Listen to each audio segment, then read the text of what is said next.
बिस्मिल्लाहिर्रहमानिर्रहीम। देखिए, हमारे पास यहाँ पर जो टॉपिक है articles of faith and pillars of Islam. एक मिनट रुकिएगा जरा।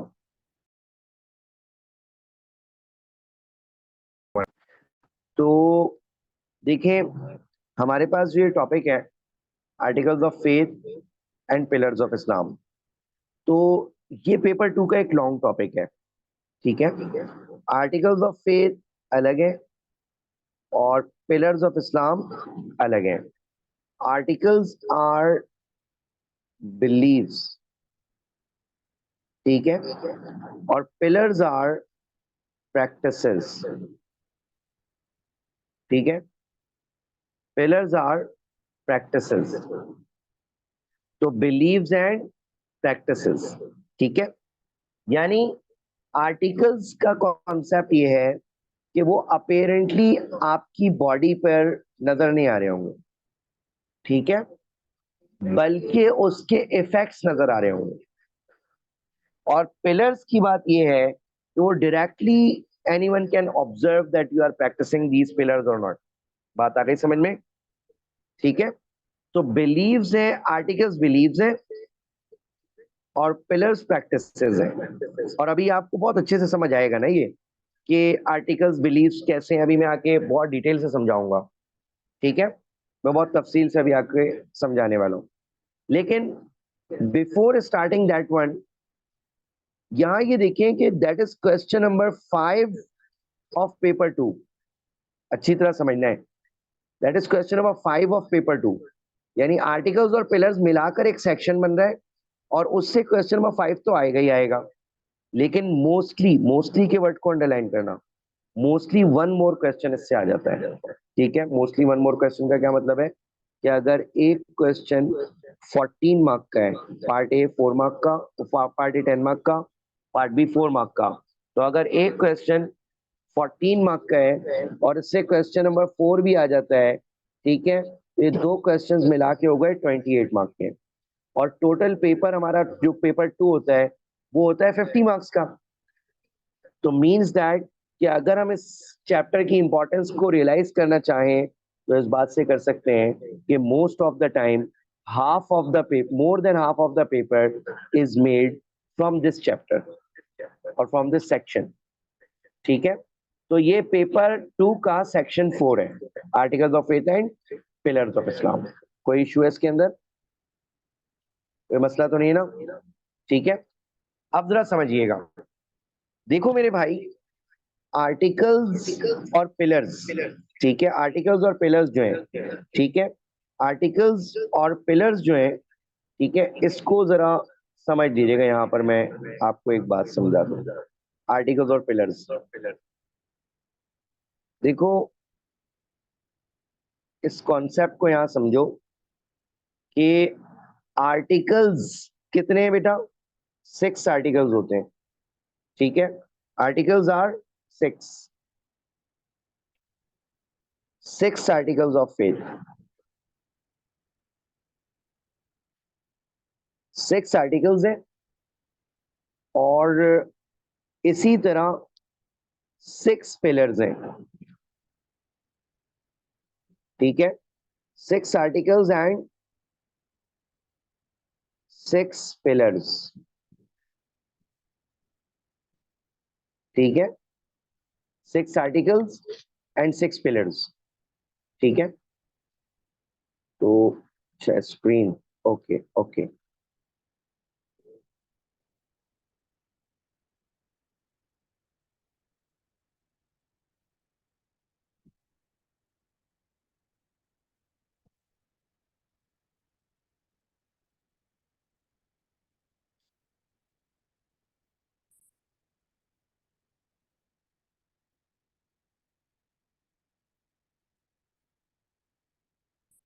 हाँ भाई, आ गई ना स्क्रीन?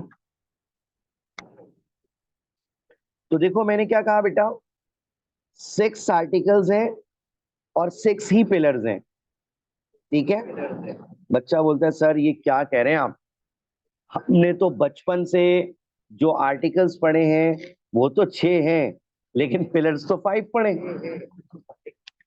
भाईजान। सीआईज वाले 6 पिलर्स पढ़ाते हैं, और क्योंकि सीआईज वाले हिंदुस्तानी इस्लाम नहीं पढ़ाते, सीआईज वाले इंटरनेशनल इस्लाम पढ़ाते हैं, जो सारी दुनिया में पहुंचता है। ठीक है, जरा गौर से सुन लीजिएगा। अब वो 6 आर्टिकल्स ऑफ फेथ कौन से हैं? यानी मैं यहाँ मेंशन कर रहा हूँ कि ये क्या होते हैं भाई, बिलीव्स होते हैं आर्टिकल्स। वो 6 बिलीव्स हैं कौन से? ठीक है, तो वो 6 बिलीव्स हैं। देखिएगा, नंबर 1, ये टाइटल पेज पे आना चाहिए सारा। नंबर 1 तौहीद। नंबर 2 जो है एंजल्स, यानी एंजल्स पे बिलीव रखना जरूरी है। नंबर 3, ठीक है, बुक्स, डिवाइन बुक्स, अल्लाह ताला की जो बुक्स हैं। नंबर 4, ठीक है, नंबर 4 जो है, नंबर 4 हमारे पास आ गया प्रॉफिट्स, अल्लाह प्रॉफिट्स। ठीक है, नंबर 5 आ गया हेयर आफ्टर, यानी लाइफ आफ्टर डेथ और डे ऑफ जजमेंट। ठीक है, और नंबर 6, ठीक है, नंबर 6 देखिएगा, नंबर 6 है प्री डेस्टिनेशन। ठीक है, pre destination, pre destination, pre destination and decree. ठीक है, प्री डेस्टिनेशन और डिक्री कह लो, या प्री ऑर्डाइनमेंट कह लो, या तकदीर कह लो। ठीक है, वॉट एवर यू नेम। तो ये 6 आर्टिकल्स हो गए। ठीक है, अब सुनना बेटा, 6 आर्टिकल्स हो गए ना, तो भाईजान अब ये 6 आर्टिकल्स हो गए, तो बच्चा बोलता है सर आपने कहा पिलर्स भी 6 हैं। ठीक है, तो सर पिलर्स कौन से 6 आ गए भाई? तो ये देख लीजिएगा। पिलर नंबर 1 शहादा, यानी declaration of faith, declaration of faith. Number 2 सलाह, यानी प्रेयर, नमाज। ठीक है, number 3 arms giving. Arms giving का क्या मतलब होता है बेटा? जक़ात। ठीक है, नंबर 4, ठीक है, नंबर 4 हो गया फास्टिंग, यानी सौम, रोजा। ठीक है, गुड रफे। अच्छा, नंबर 5, नंबर 5 इज के हज। ठीक है, अब मेरे भाइयों बताओ नंबर 6 क्या है? नंबर 6 बताओ भाइयों। ठीक है, नंबर 6 जोहेर का रिप्लाई आया। ठीक है, गुड, गुड अहमद, दिव्या जबरदस्त। ठीक है, और गुड अफसा। तो भाईजान नंबर 6 है जिहाद। और जब से आपने इसको बुलाया है ना, तो ये हाल हो गया है। ठीक है, कि जो बैतुल मुकद्दस, हजरत उमर ने ये सोचकर कि यार बैतुल मुकद्दस वैसे ही मुकद्दस जगह है जैसा कि खाने काबा। ठीक है, और जिस तरह खाने काबा में ब्लड शेड नहीं होना चाहिए, ठीक है, तो बैतुल मुकद्दस में भी नहीं होना चाहिए। हजरत उमर ने ऑलमोस्ट पीसफुल वे के अंदर एक जबरदस्त सेक्रीफाइस करके, ठीक है, बैतुल मुकद्दस को फतह किया था।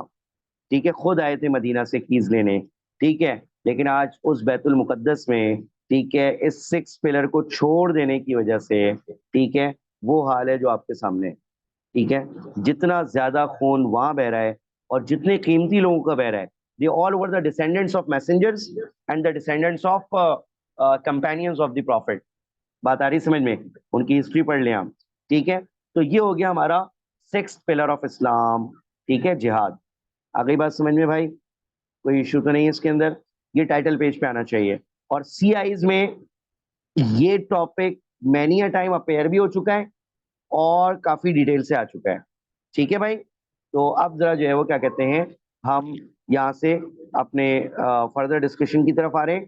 ठीक है, तो जरा जल्दी से देख लीजिएगा इसे। अब ये सब कुछ लिखने के बाद ना, ठीक है, आपने एक नोट लिखना है। ठीक है, आपने एक नोट लिखना है।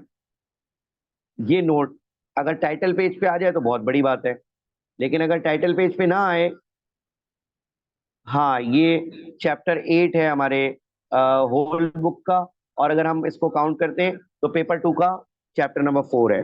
ठीक है, तो अब सुनिएगा कि मैं जो डिक्टेट कर रहा हूं उसको जरा गौर से सुनिएगा, ठीक है? जो मैं डिक्टेट कर रहा हूं उसको जरा गौर से सुनिएगा भाई, ठीक है? अगर टाइटल पेज पर आ जाए तो बहुत अच्छा है। हेडिंग डालें नोट, हेडिंग डालें नोट, ठीक है? और नोट में लिखो, नोट में लिखो the following statement should be used, note में लिखें the following statement should be used in the first paragraph of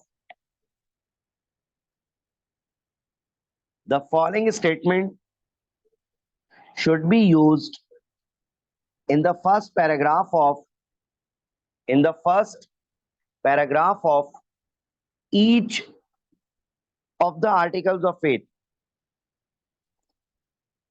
each of the articles of faith. The following statement can be used in the first paragraph of each of the 6 articles of faith. यानी जो अब statement मैं आपको लिखवाने वाला हूं वो एक ऐसी स्टेटमेंट है जिसको आपने याद कर लिया तो भाई ये पूरे 6 आर्टिकल्स ऑफ फेथ के पहले पैराग्राफ में आ जाएगी। इतनी काम की चीज है कि एक जगह याद करोगे और 6 जगह काम आ रही है, कम से कम 6 जगह, वैसे 7-8 जगह आती है, ठीक है?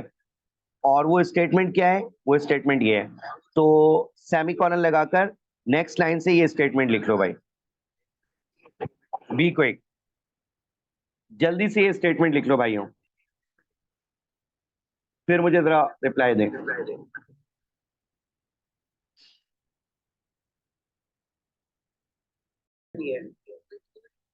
कि क्वेश्चन ये होता है कि ये स्टेटमेंट क्यों ऑल 6 आर्टिकल्स ऑफ फेथ में यूज हो रही है, ठीक है? तो उसका रीजन समझें। उसका रीजन ये है बेटा कि देखो ये एक ऐसी हदीस है जिसके अंदर होली प्रॉफिट ने ऑल 6 आर्टिकल्स ऑफ फेथ का नाम लिया, ठीक है? मैं अभी हदीस समझाऊंगा, पहले इसको समझ लें कि ऑल 6 आर्टिकल्स ऑफ फेथ का होली प्रॉफिट सल्लल्लाहु अलैहि वसल्लम ने नाम लिया है।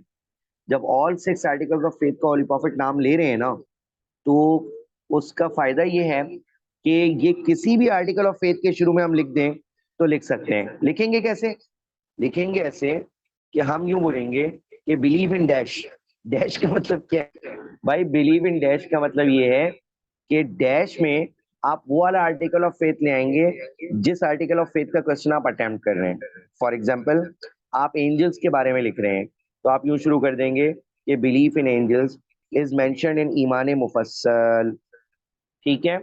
Without which the Muslims faith remain incomplete as it is evident from the following हदीस, ठीक है? ये इस तरह से आएगा। अच्छा ये है क्या? ये फॉलोइंग हदीस है क्या? देखो इसका बैकग्राउंड मैं आपको बताता हूँ। एक्चुअली होली प्रॉफिट सल्लल्लाहु अलैहि वसल्लम के पास एक मर्तबा जिब्राइल अलैहिस्सलाम आए। हजरत उमर रजी अल्लाह तआला अन्हु कहते हैं, हजरत उमर की ये हदीस है ना, नैरेट कर रहे हैं हजरत उमर। हजरत उमर कहते हैं कि एक दफा जिब्राइल अलैहिस्सलाम, एक मर्तबा हम मस्जिद नबवी में होली प्रॉफिट के साथ बैठे हुए थे और मस्जिद नबवी के दरवाजे से एक शख्स अंदर एंटर हुआ। अच्छा हमने उस शख्स को देखकर थोड़ा सा अजीब सा फील किया क्योंकि वाइट चमकता हुआ ड्रेस और बिल्कुल फ्रेश फेस, कि जरा सी थकन उसके चेहरे पर नहीं। और जैसे हमने उसे देखा तो हमने देखा यार हम में से तो कोई भी इसे नहीं जानता, स्ट्रेंजर है। तो स्ट्रेंजर है तो मुसाफिर होना चाहिए, ट्रैवलर होना चाहिए, और ट्रैवलर है तो थका हुआ होना चाहिए, कपड़े गंदे संदे होने चाहिए। मर्सिडीज से तो नहीं उतर सकता था उस जमाने में, ठीक है? घोड़े पर, कैमल पर इसी तरह सफर करके आया होगा। लेकिन ये तो बंदा बिल्कुल फ्रेश है और जरा बराबर उसके कपड़ों के ऊपर डस्ट नहीं है, ठीक है? तो ये कौन सा ट्रैवलर हो गया? लेकिन बहरहाल हमने उसको रोकने की कोशिश की ना, तो सामने से होली प्रॉफिट ने उसको रिकग्नाइजिंग स्माइल दी। क्या मतलब? जैसे होली प्रॉफिट उसे जानते हैं, हाँ भाई ठीक है, आप उसको देखकर मुस्कुराए। तो वो बंदा और आगे चला गया और हमने नहीं रोका उसे। तो वो होली प्रॉफिट सल्लल्लाहु अलैहि वसल्लम के पास गया और होली प्रॉफिट के नीज के साथ अपने नीज को यूं ज्वाइन करके बैठ गया। जैसे नहीं कोई अत्तहियात में बैठा हो तो सामने से आप अत्तहियात में आकर उसको ज्वाइन कर लें, ठीक है। तो ओपोजिट बैठ जाए, उसके फ्रंट पर बैठ जाए। तो आप सल्लल्लाहु अलैहि वसल्लम के फ्रंट पर ये शख्स बैठ गया। हमें जरा सी ना थोड़ा सा बुरा लगा कि यार इसकी इतनी हिम्मत कि हम होली प्रॉफिट से कितने अदब से दूर से बात करते हैं और ये इतने करीब होके बैठ गया, ज्वाइन करके अपने नीज को होली प्रॉफिट के नीज के साथ लॉक कर दिया। तो फिर इसने पूछा होली प्रॉफिट सल्लल्लाहु अलैहि वसल्लम से कि मोहम्मद, मल ईमान, what is the faith. Holy prophet सल्लल्लाहु अलैहि वसल्लम ने रिप्लाई दिया, to believe in Allah, in his angels, in his books, in his messengers, ठीक है, the predestination, the last day, and the predestination and decree, the good and bad of it. जब Holi prophet सल्लल्लाहु अलैहि वसल्लम को ये reply दिया तो होली प्रॉफिट को ये कहता है सद्दक्ता, यू आर राइट। कंपेनियंस कहते हैं, आप हैरान हो गए कि यार होली प्रॉफिट से पूछ रहा है और होली प्रॉफिट को करेक्ट कर रहा है, मतलब कंफर्म कर रहा है, ठीक है। होली प्रॉफिट सल्लल्लाहु अलैहि वसल्लम को कंफर्म कर रहा है, क्या होली प्रॉफिट से भी ज्यादा जानता है? भाई देखो ना, टीचर होता है ना, टीचर जब बच्चे से क्वेश्चन पूछता है, बच्चा रिप्लाई देता है तो टीचर बोलता है यू आर राइट, ठीक है। अब जब टीचर से बच्चा क्वेश्चन पूछेगा और टीचर ज्यादा जानता है तो बच्चा बोलता है थैंक यू सर, ठीक है। ये थोड़ी बोलता है कि हाँ आपने सही कहा बिल्कुल। क्यों? क्योंकि बच्चा अपनी क्वायरी लेकर आया होता है, वो अपनी टीचर को चेक नहीं करने बैठा होता, ठीक है। तो कंपेनियंस कहते हैं कि यार क्वेश्चन भी पूछ रहा है बच्चों की तरह, मतलब स्टूडेंट की तरह, और स्टूडेंट की तरह थैंक यू कहने के बजाय उल्टा होली प्रॉफिट को कंफर्मेशन दे रहा है कि ठीक है तुमने बिल्कुल सही कहा। तो क्या होली प्रॉफिट का एग्जाम ले रहा था और क्या होली प्रॉफिट से ज्यादा इसके पास मालूमात है? कंपेनियंस ये सोचे जरा, सोचने लगे। तो इतने में उसने दूसरा क्वेश्चन पूछा, मल इस्लाम। पहले पूछा था मल ईमान, व्हाट इज फेथ, तो आप ने ये रिप्लाई दिया था। फिर उसने पूछा मल इस्लाम, कि भाई ये इस्लाम क्या होता है, यानी what is the practical religion. पहले पूछा बिलीव्स क्या है, अब पूछ रहे हैं कि what is the practical religion.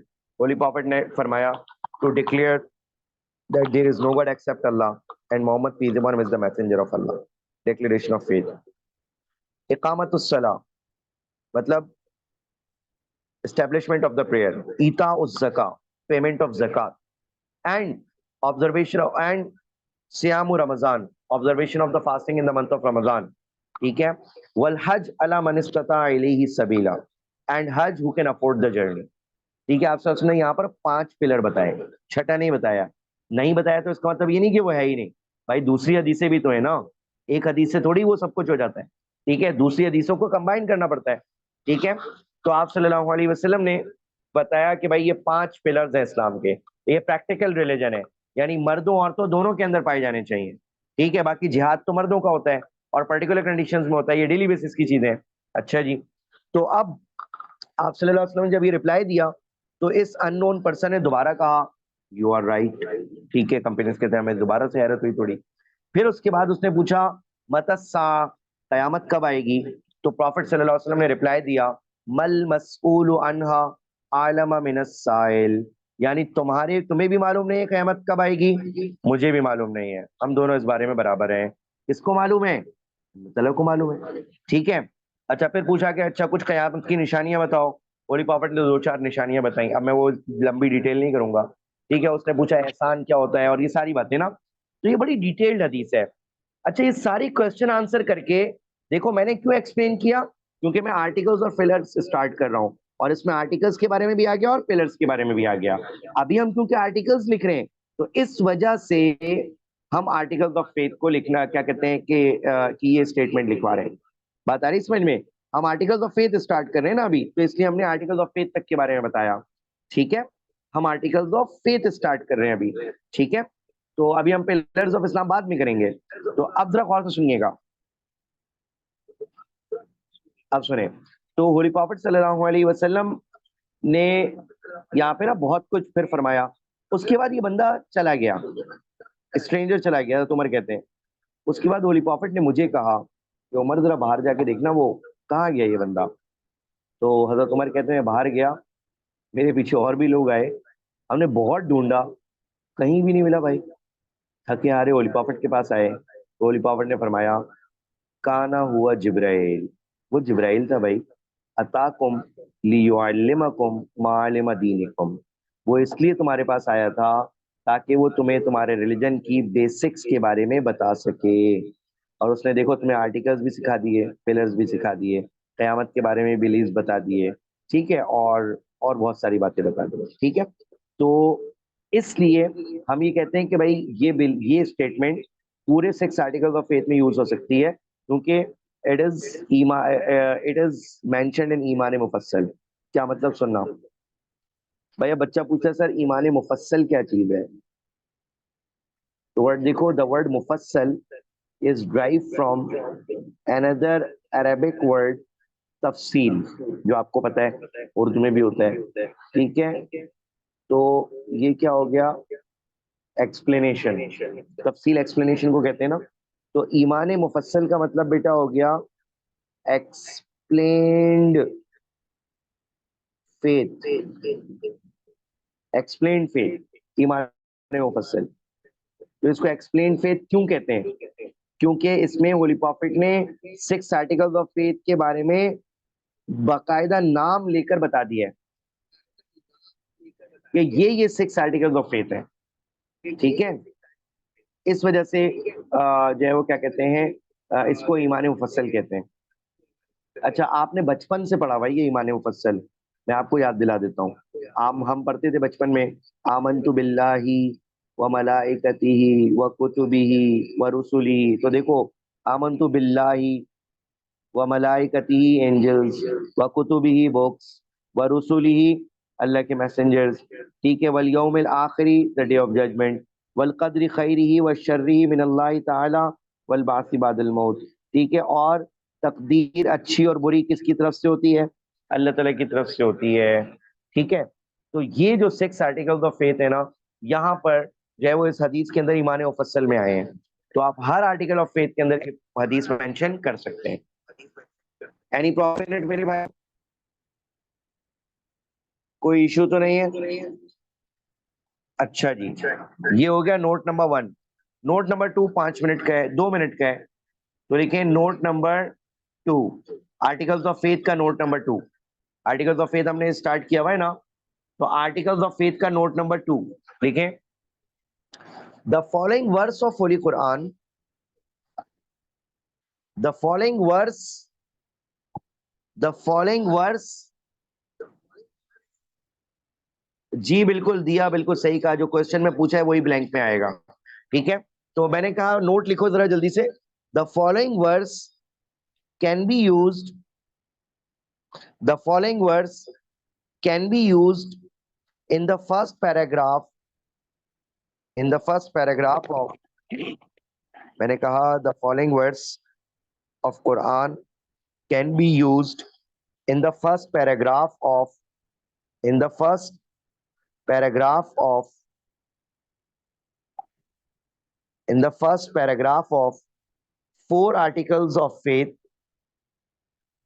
4 articles of faith, that is यानी आई डॉट ई लिखते हैं ना, ठीक है, that is तौहीद, एंजल्स, बुक्स, मैसेंजर्स। तौहीद, एंजल्स, बुक्स, मैसेंजर्स, ठीक है। और अब इन्वर्टेड कॉमास में वर्ड्स लिखो, इन्वर्टेड कॉमास में वर्ड्स लिखो। मैं एक दफा रिपीट कर रहा हूं, देखो। The following words of Quran can be used in the first paragraph of, in the first paragraph of 4 articles of faith. तौहीद, एंजल्स, बुक्स, मैसेंजर्स, ठीक है। तौहीद, angels, books, angels, books, messengers. ठीक है,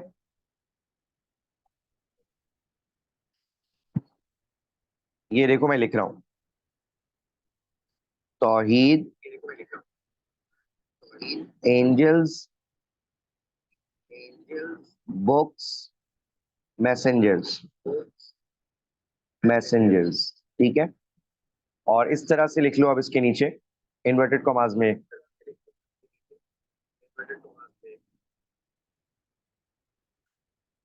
the messenger believes in what has been sent down to him by his Lord. The messenger believes in what has been sent down to him by his Lord. And so the believers. And so the believers. Each one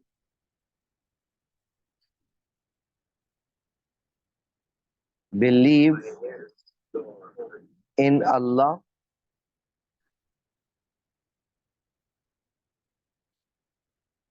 in his, each one believe in Allah, in his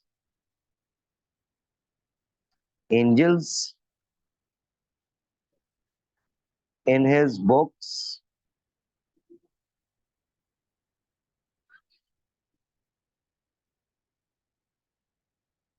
and in his messengers. ठीक है, और in his messengers लिखकर आप लिख दें 2:285। अच्छा एक minute, अभी आ जाती है। 2:285 बता रहा हूं बेटा, एक मिनट।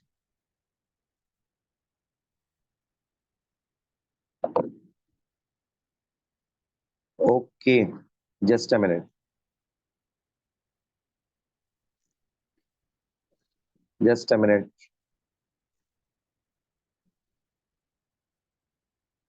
देखिए, मैं ये कह रहा हूं मेरे भाई, मैं ये कह रहा हूं कि मैंने ये वर्ड्स लिखवाई कि वर्ड्स ये थी, the messenger believe in what has been sent down to him by his Lord.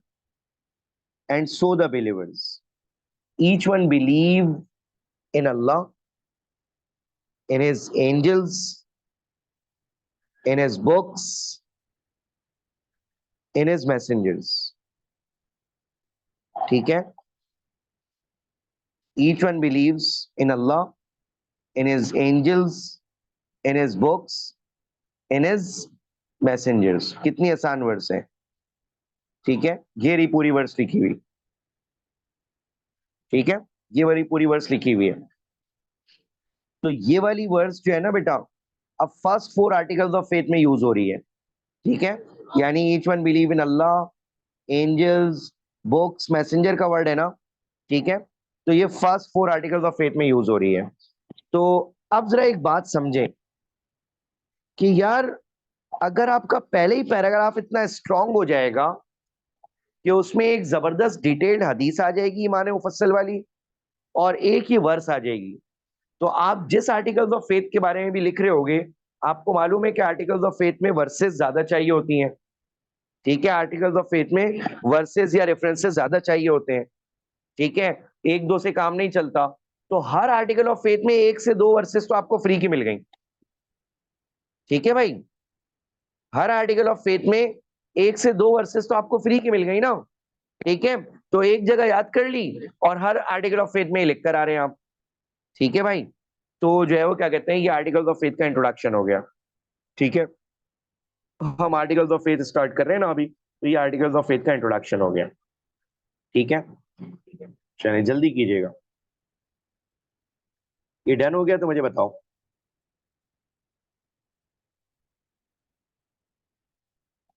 ठीक है, डन हो जाए तो बता दीजिएगा। और अब सबके पास स्क्रीन आ गई ना? डैनियल।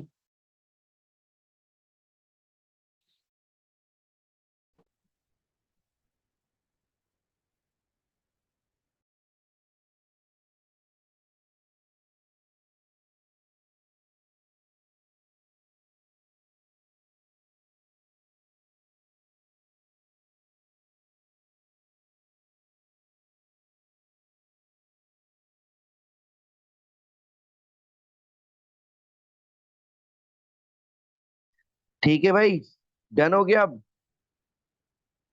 अब सबके पास स्क्रीन भी आ गई। और मेरे ख्याल से ये आज के लिए इतना काफी है। ठीक है भाई, आप किसी ने कुछ पूछना है तो पूछ ले।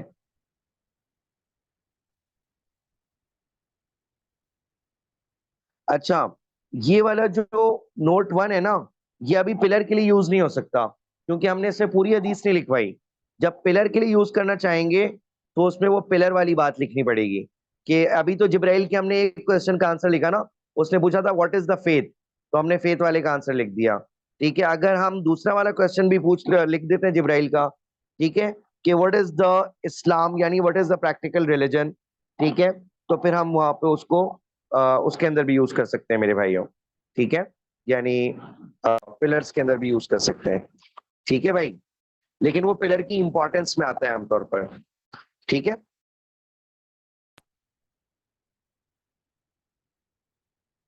अच्छा, और अगर एक ही क्वेश्चन में दो आर्टिकल्स ऑफ फेथ फेथ आ जाते हैं, तो ब्लैंक के अंदर दोनों आर्टिकल्स ऑफ फेथ का नाम लिख दें। बिल्कुल सही कहा मेरे भाई एहतशाम आपने।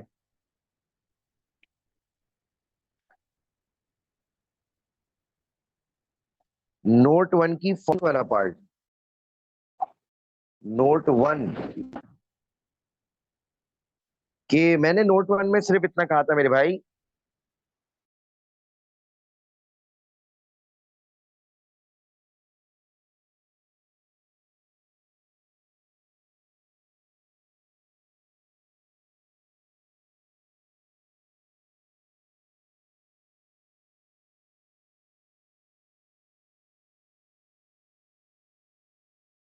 नोट 1 में मैंने सिर्फ इतना कहा था कि the following statement can be used